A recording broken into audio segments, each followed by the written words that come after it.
Donna, we're doing these little interviews, Andreas and I, in support of the show that you're part of, 10 Encounters, currently on view at Olfactory Art Keller in New York. And so we just have a couple questions we wanted to ask you about your work. Cool. Great. Okay. So first, I guess let's start with, if you don't mind just introducing yourself and, you know, as best as anyone can, introducing how your practice, how you work. Yes, so my name is Dana El Masri, and I'm a perfumer and interdisciplinary artist and sometimes writer. And I incorporate the multisensory in my work in a lot of ways. And I like to also think outside the bottle. So I'm not only confined by creating perfumes in just one way or showcasing in one way. I also have a brand called Jazmin Saraï where I explore scent, sound, and culture. So I'm really a multi-hyphenate of things, and I like to express that in my work, I think, as well. And I know that your work really does engage with culture a lot. So do you want to talk a little bit about how you see the relationship between scent and culture? The way that I see it, it's very embedded in language. It's important in the role of social interaction. It's important in how we relate to each other, how we relate to our environment. And then also, I think from a subliminal point of view, it does represent the zeitgeist in one way or another because it's related to music. It's always related to something, or it can be related to something else like music or another art form. But it's kind of like this subliminal thing that is there throughout our experiences in life. I don't know how else to describe that, you know? So it's one of those things where it's kind of like that murmur in the background that we don't really notice, but it's actually a really integral part to how we relate to each other and other things. That makes a lot of sense. Thank you. So for the exhibition, for the 10 encounters, you made one of the encounters.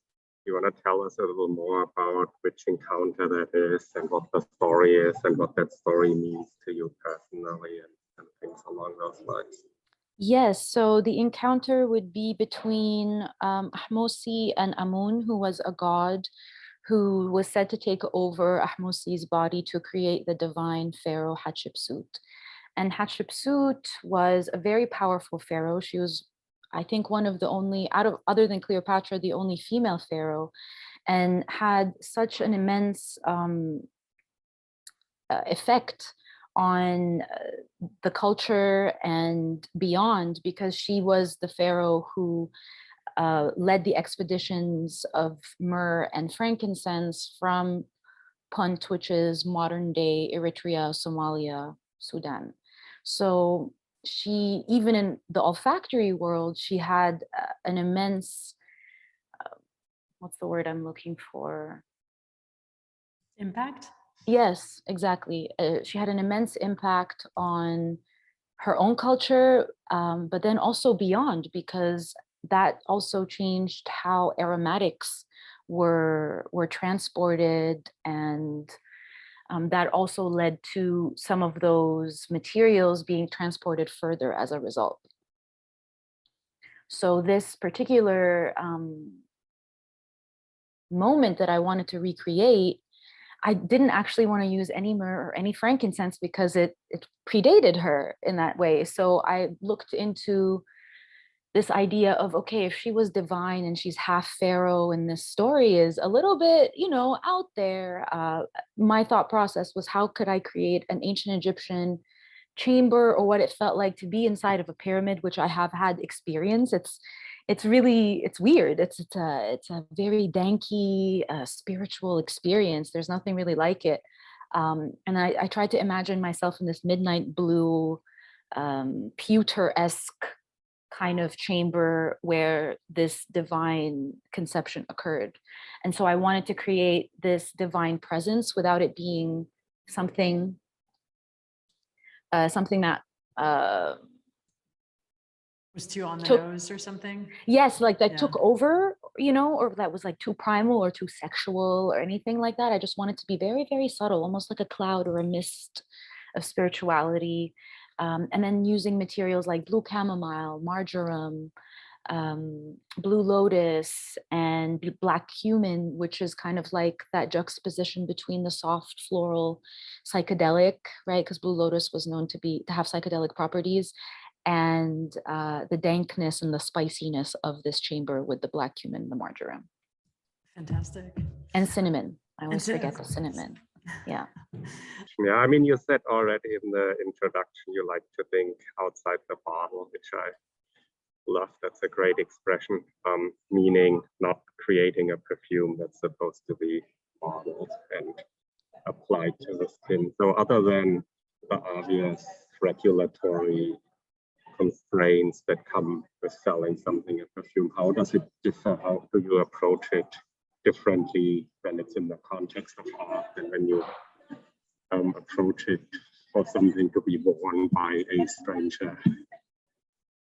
I think we touched upon this on opening night, I believe, but I'm not sure if I'm going to be able to express it as freely as I did that night. You gave me a free drinks.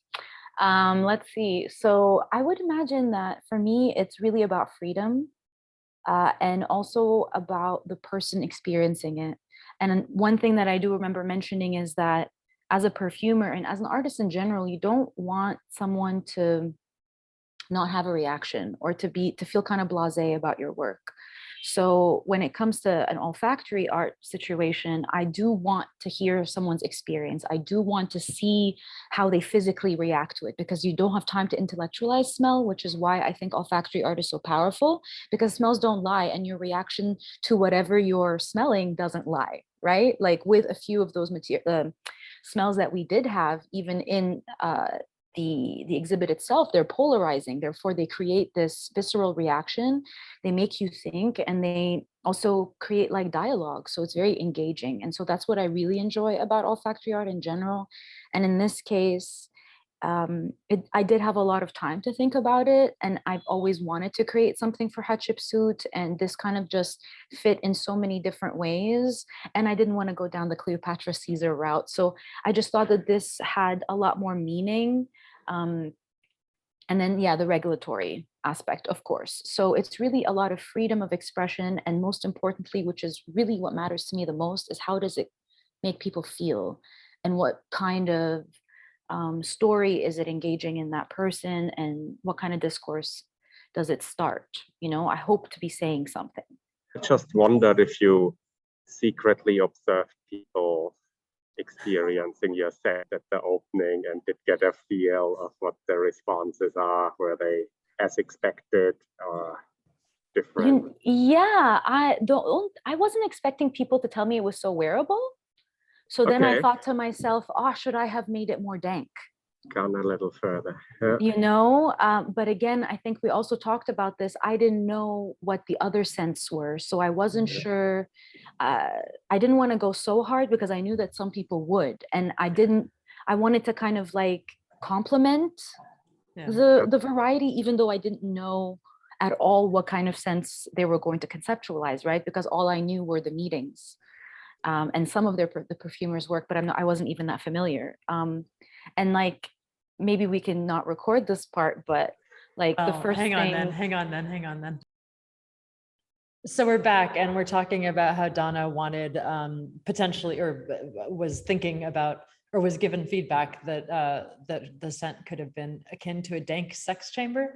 So Donna, no, that's what I wanted. That's what you wanted. Okay. That's what I wanted to create. But the importance here is that this meeting is not of two humans, right? So part of it is the spiritual cloud that I'm trying to create that is not necessarily as we humans would define something to smell sexual or in anything like that.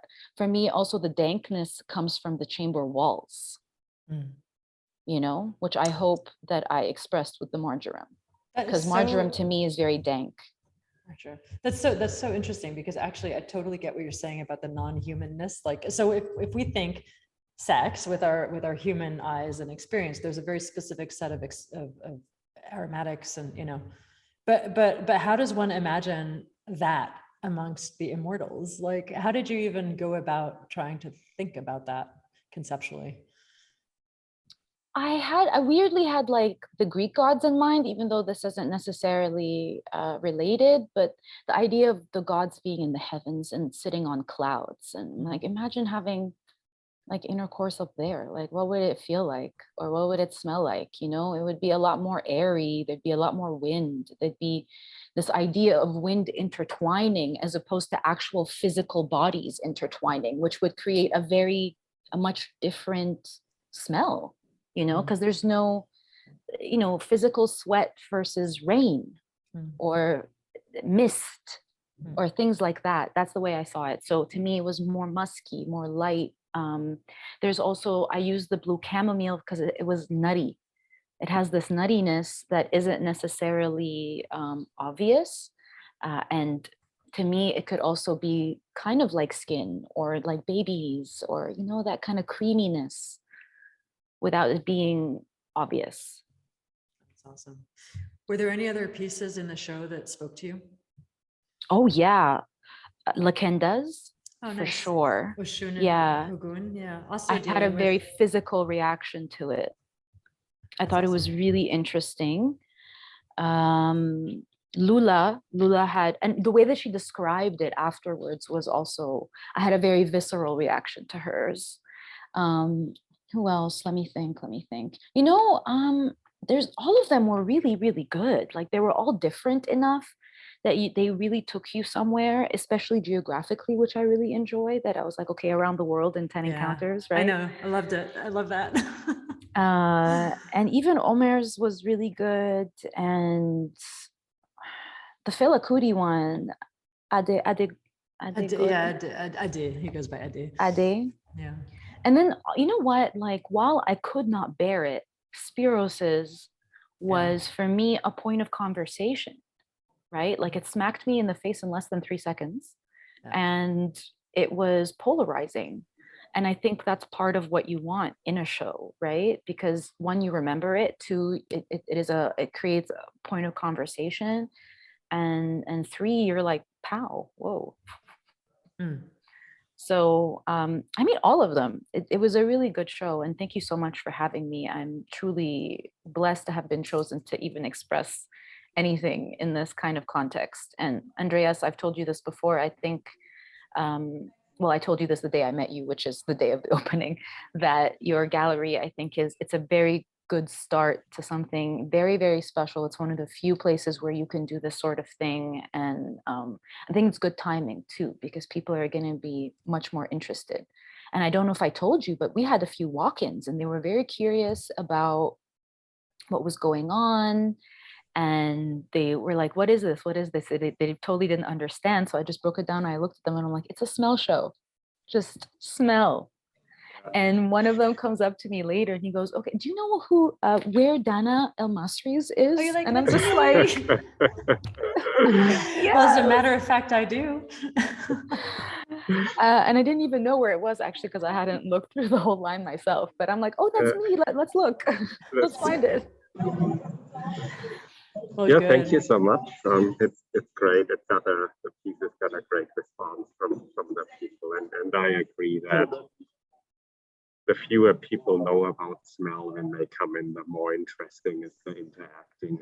You can, you know, you're not going to change a perfumer's life when they come in there, but if somebody never thought about smell before, they may walk out looking at the world just a little bit different from that. Yeah. We're having some weird sound stuff, Andreas, where you just disappeared quietly, softly. But that's okay. Okay, well, I think his point was made. So Donna, thank you for taking the time to work. I mean, we've been talking about this, I think 2 years. You started working on this, I think 2 years ago. So thank you for your patience, and for your beautiful work, you know. Thank you. Hold on. Oh, is it noisy? Yeah. Oh boy, I'm the only one without noise, but because I'm not a fire in New York. station outside this apartment. Oh. It's a great apartment, but there's a fire station. New York's finest. Crown Heights. Yes, thank you. Thank you so much. I really, this really mattered to me, this project. So it's very close to my heart, and I'm so happy to have created something that created Hatshepsut, because to me she is a role model in a way for me, an ancient role model, and to have created, to also just share these new cultures and these new stories with people, I think is really important, right? Totally. Because even like the other one that I forgot to mention, Zhang.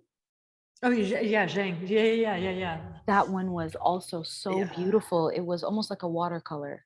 Yeah, he did some deep research. Yeah. And so you're learning, and that's what I love about smell, is that you're experiencing, you're learning, you're expressing, you're perceiving. There's all of these different worlds that just blend to create this really beautiful kaleidoscope.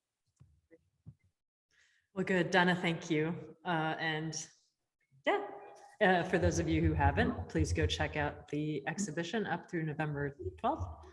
13th. 13th. Okay, at Olfactory Art Keller in New York.